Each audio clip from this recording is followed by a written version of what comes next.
Banner ವಿಚಾರಕ್ಕೆ ರೆಡ್ಡಿಗಳ ಮಧ್ಯೆ ರಣಕಾಳಗವೇ ನಡೆದು ಹೋಗಿದೆ. ದೂರು ಪ್ರತಿದೂರು ಕೂಡ ದಾಖಲಾಗಿದೆ. ಕಾಂಗ್ರೆಸ್ ಶಾಸಕ ನಾರಾ ಭರತ್ ರೆಡ್ಡಿ ವಿರುದ್ಧ ಈಗ ಮತ್ತೊಂದು ದೂರು ದಾಖಲಾಗಿದೆ.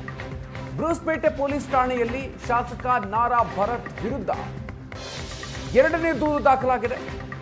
ಜನಾರ್ದನ್ ರೆಡ್ಡಿ ಬೆಂಬಲಿಗ ಮನೆಗೆಲಸದ ವ್ಯಕ್ತಿ ನಾಗರಾಜ್ ಅನ್ನೋರು ದೂರು ಕೊಟ್ಟಿದ್ದಾರೆ. ಘಟನೆಗೆ ಸಂಬಂಧಪಟ್ಟಂತೆ ದಾಖಲಾಗಿರುವಂತಹ ಮತ್ತೊಂದು ದೂರು ಇದು.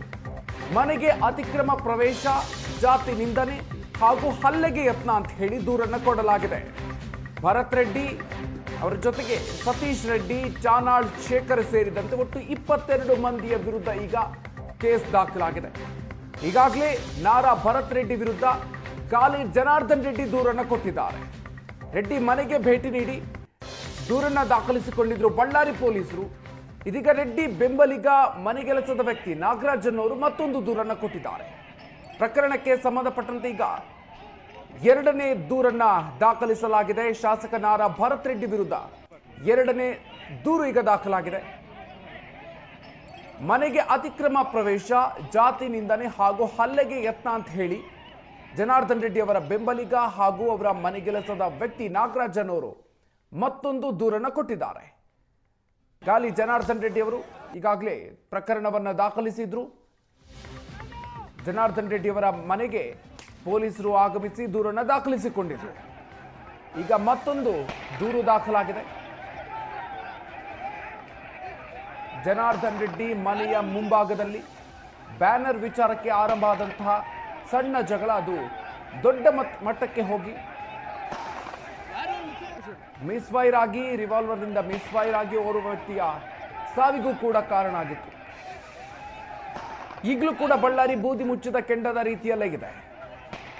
ಈಗ ದೂರು ಪ್ರತಿದೂರುಗಳು ದಾಖಲಾಗ್ತಾ ಇದೆ. ಎರಡು ಪ್ರಕರಣಗಳು ಭರತ್ ರೆಡ್ಡಿ ವಿರುದ್ಧ ಈಗ ದಾಖಲಾಗಿರೋದು. ಶಾಸಕ ಭರತ್ ರೆಡ್ಡಿ, ಸತೀಶ್ ರೆಡ್ಡಿ, ಚಾನಾಳ್ ಶೇಖರ್ ಸೇರಿದಂತೆ ಒಟ್ಟು 22 ಮಂದಿಯ ವಿರುದ್ಧ ಈಗ ಕೇಸ್ ದಾಖಲಿಸಿಕೊಳ್ಳಲಾಗಿದೆ. ಬ್ರೂಸ್ಪೇಟೆ ಪೊಲೀಸ್ ಠಾಣೆಯಲ್ಲಿ ಶಾಸಕ ನಾರಾ ಭರತ್ ವಿರುದ್ಧ ಮತ್ತೊಂದು ಕೇಸನ್ನು ದಾಖಲಿಸಿಕೊಳ್ಳಲಾಗಿದೆ.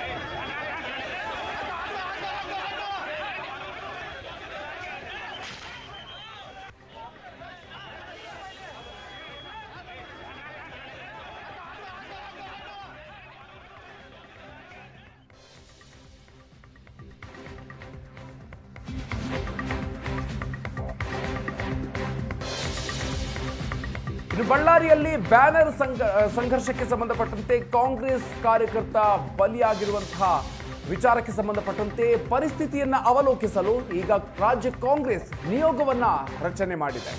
6 ಜನರ ನಿಯೋಗವನ್ನ ಕೆಪಿಸಿಸಿ ಅಧ್ಯಕ್ಷ ಡಿಕೆ ಶಿವಕುಮಾರ್ ರಚಿಸಿ ಆದೇಶ ನೀಡಿದ್ದಾರೆ. ಗ್ಯಾರಂಟಿ ಅನುಷ್ಠಾನ ಸಮಿತಿ ಅಧ್ಯಕ್ಷ ಎಚ್ಎಂ ರೇವಣ್ಣ ನೇತೃತ್ವದ ನಿಯೋಗ ಇದು. ಮಾಜಿ ಸಂಸದ ಜಯಪ್ರಕಾಶ್ ಹೆಗಡೆ, ಸಂಸದ ಕುಮಾರ್ ನಾಯ್ಕ್, ಪರಿಷತ್ ಸದಸ್ಯರಾದಂತಹ ಜಕ್ಕಪ್ಪಣ್ಣವರ್, ಬಸವನಗೌಡ ಬಾದರ್ಲಿ, ಚಳ್ಳಕೆರೆ ಕಾಂಗ್ರೆಸ್ ಶಾಸಕ ಟಿ ರಘುಮೂರ್ತಿ ಇವರನ್ನ ಒಳಗೊಂಡಿರುವಂತಹ ನಿಯೋಗ ಇದು. ಇವತ್ತೇ ಬಳ್ಳಾರಿಗೆ ತೆರಳಿ ಅಲ್ಲಿನ ಪರಿಸ್ಥಿತಿಯನ್ನ ಈ ನಿಯೋಗ ಅವಲೋಕಿಸಲಿದೆ. ಘಟನಾ ಸ್ಥಳಕ್ಕೆ ಭೇಟಿ ನೀಡಿ ಪರಿಸ್ಥಿತಿಯನ್ನ ಅವಲೋಕಿಸಿ ವರದಿಯನ್ನ ಸಲ್ಲಿಕೆ ಮಾಡಲಿದೆ. ಬಳ್ಳಾರಿಯಲ್ಲಿ ಯಾವ ರೀತಿಯಾಗಿ ಸಿಚುವೇಶನ್ ಇದೆ ಅನ್ನೋದಕ್ಕೆ ಸಂಬಂಧಪಟ್ಟಂತೆ ವರದಿಯನ್ನ ಸಲ್ಲಿಕೆ ಮಾಡಲಿದೆ ಈ ಒಂದು ನಿಯೋಗ. ಎಚ್ಎಂ ರೇವಣ್ಣ ಅವರ ನೇತೃತ್ವದ ನಿಯೋಗ ಇದು. ಮಾಜಿ ಸಂಸದರಾದಂತಹ ಜಯಪ್ರಕಾಶ್ ಹೆಗಡೆ ಅವರು, ಸಂಸದ ಕುಮಾರ್ ನಾಯ್ಕ್, ಪರಿಷತ್ ಸದಸ್ಯರಾದಂತಹ ಜಕ್ಕಪ್ಪಣ್ಣನವರ್, ಬಸವನಗೌಡ ಬಾದರ್ಲಿ, ಅದರ ಜೊತೆಗೆ ಚಳ್ಳಕೆರೆ ಕಾಂಗ್ರೆಸ್ ಶಾಸಕ ಟಿ ರಘುಮೂರ್ತಿ ಅವರನ್ನ ಒಳಗೊಂಡಿರುವಂತಹ ನಿಯೋಗ ಇವತ್ತೇ ಬಳ್ಳಾರಿಗೆ ತೆರಳತ್ತೆ. ಅಲ್ಲಿನ ಪರಿಸ್ಥಿತಿಯನ್ನ ಅವಲೋಕನ ನಡೆಸುತ್ತೆ. ಈಗಾಗಲೇ ಪ್ರಕರಣಕ್ಕೆ ಸಂಬಂಧಪಟ್ಟಂತೆ ದೂರು ಪ್ರತಿದೂರುಗಳು ದಾಖಲಾಗಿದೆ. ತನಿಖೆಯನ್ನ ನಡೆಸಲಾಗ್ತಾ ಇದೆ.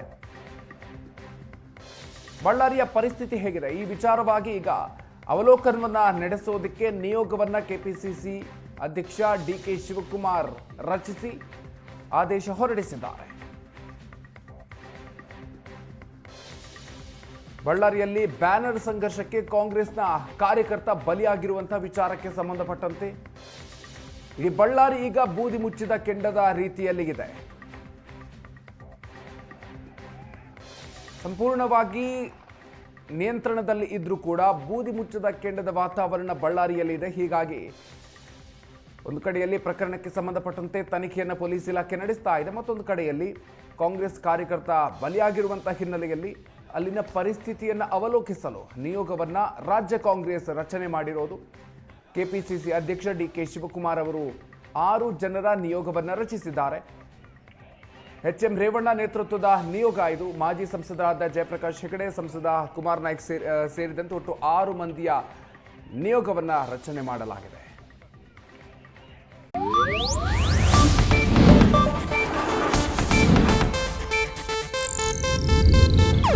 ಇದು ಏಷ್ಯಾನೆಟ್ ನ್ಯೂಸ್ ನೆಟ್ವರ್ಕ್ ಪ್ರಸ್ತುತಿ.